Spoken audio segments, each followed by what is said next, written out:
want to talk to you again about God's plan for me and for my life, and how I can share it with you.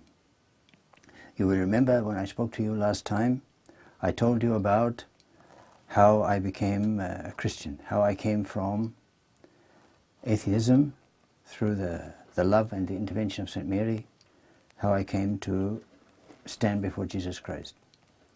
Today I want to tell you how I came into the Coptic Church and how I came to be a disciple of St. Anthony the Great.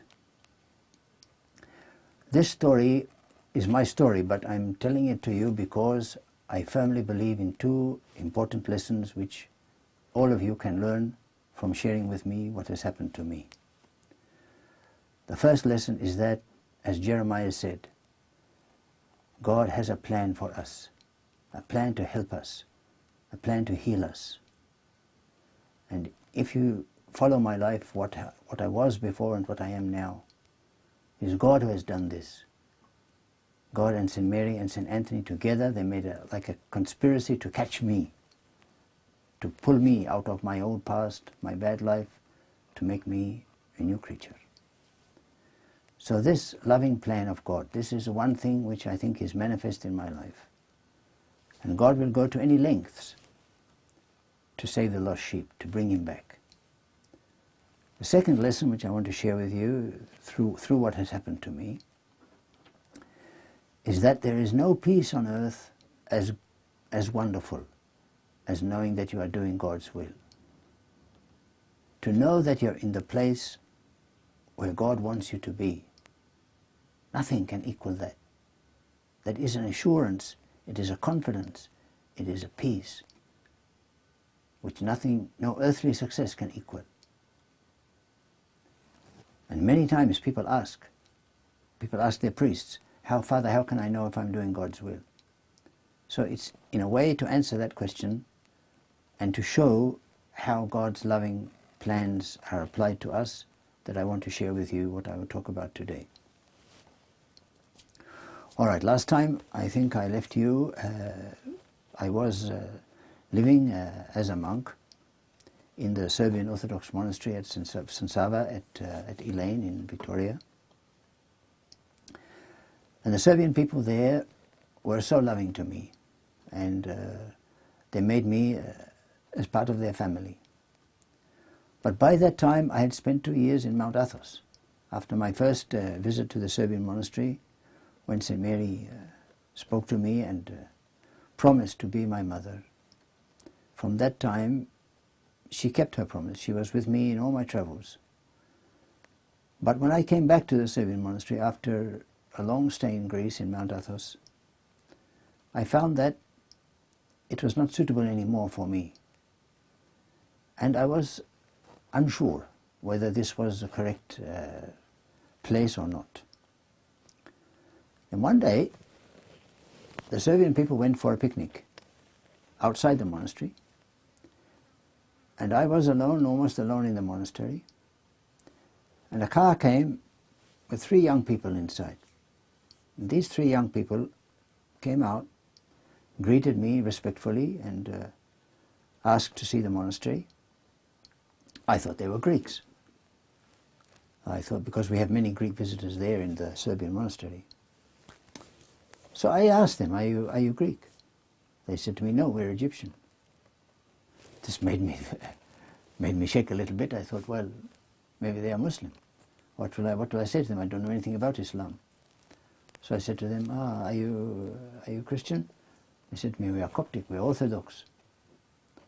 So this was new for me. I was completely ignorant of the Coptic Church at that time. The only reference I'd ever heard to anything Coptic was in a Sherlock Holmes story, where there is a reference to 5 Coptic patriarchs. It's a tiny little reference, and it was the only thing I'd heard of the Coptic Church.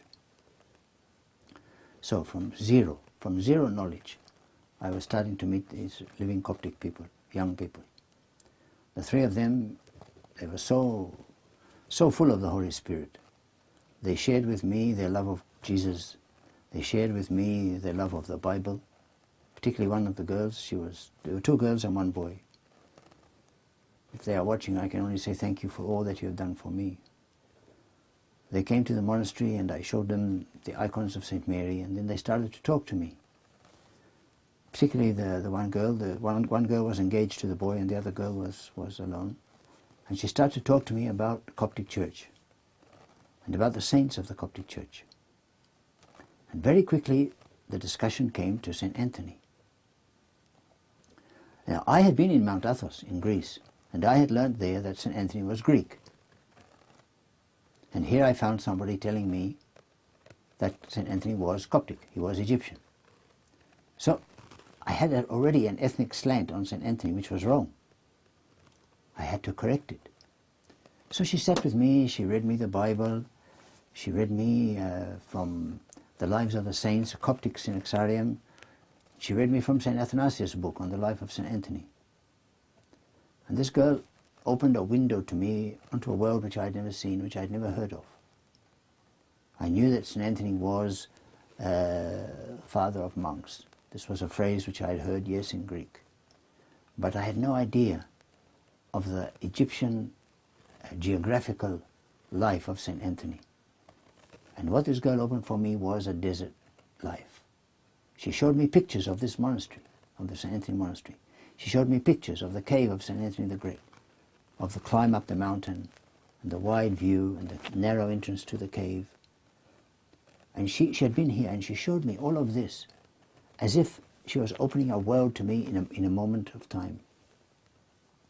And I was so riveted, I was so interested. I was just open mouth, and I was just listening to her telling me all of this. She told me about his life, about how he found the place, about the spring with the few date palms which he lived on, and how he climbed up the mountain to live in the cave in solitude and prayer. She told me about Abuna Justus, the recent saint monk who passed away just recently, and how he kept alive the spirit of St. Anthony from 1500 years ago. So what she did was to make for me a living tradition, which is one of the great strengths of Orthodoxy, that we have a belief in the Bible and we have a belief in tradition, and that our tradition in the Coptic Church is living tradition. So I was faced with a completely new world. I had my Coptic, my Serbian monastery with a loving bishop and good friends among the monks there, but I had now a window onto the desert, to a new life, a new way of life, which I had never experienced, never seen. I'd seen the Australian deserts, I'd been to Alice Springs, I'd been to the red sands there around Alice Springs many times, but I'd never lived in a desert which has a holy history. And this is the thing which makes this desert where I am now, this Egyptian desert, different from any other desert.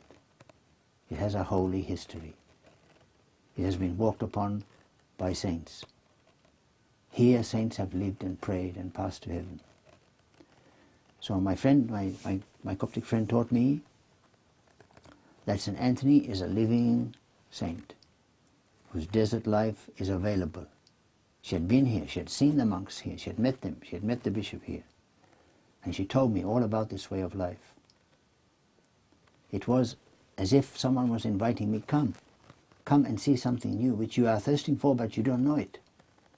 So I was the monk, I was the one who was supposed to be the spiritual guide, offering the treasures of the monastery to the visitor. And this visitor, this Coptic girl, she showed me a completely new way. She was a guide for me to a new way of life, a new way of spiritual life, a new way of monastic life.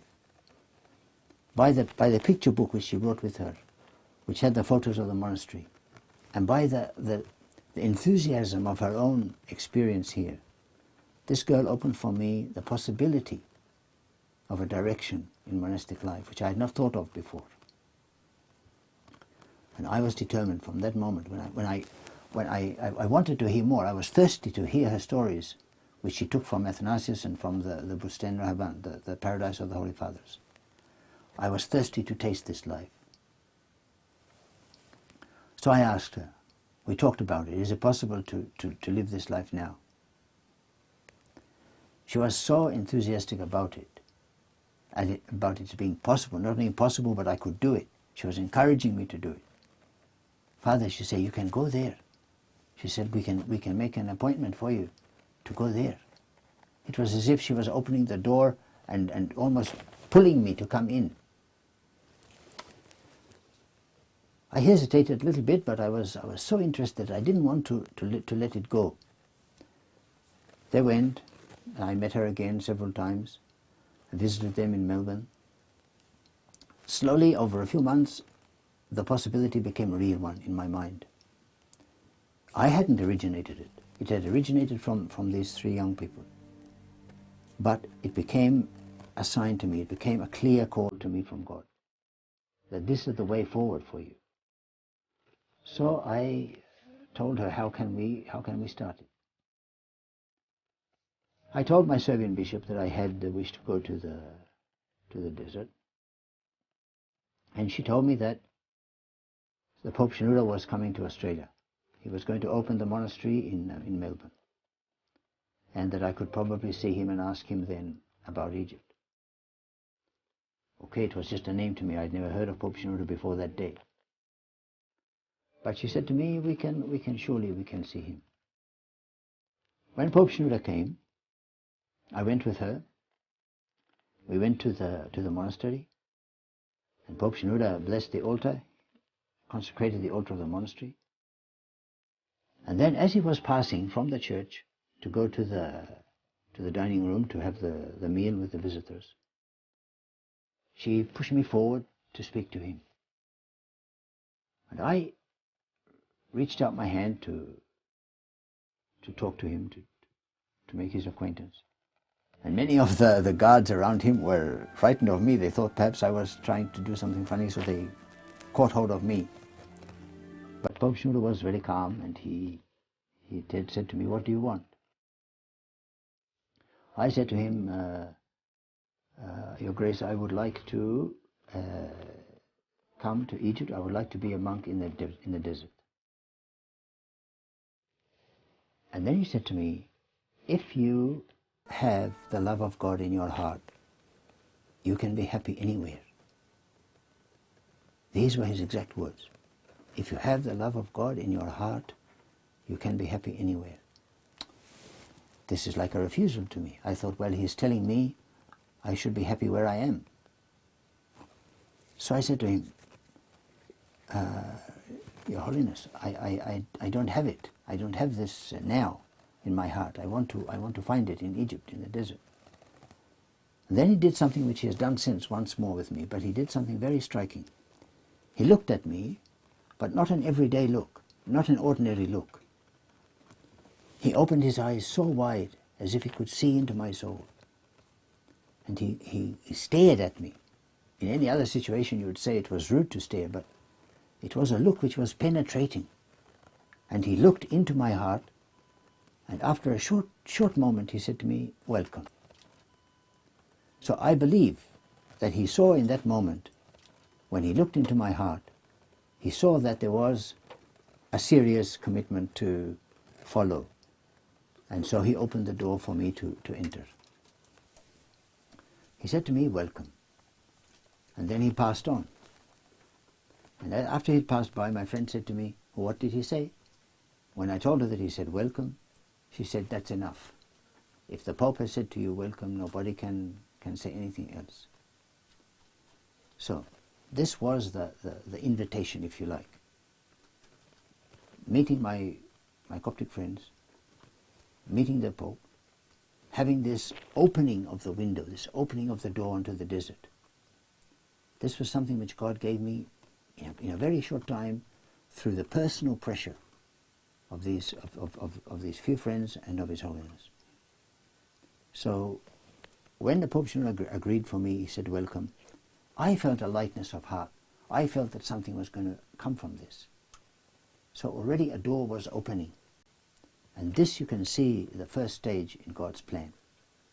For me to change from, yes, I had a good position, I was staying in a monastery, I was already within a community, but it was not the place that God wanted for me.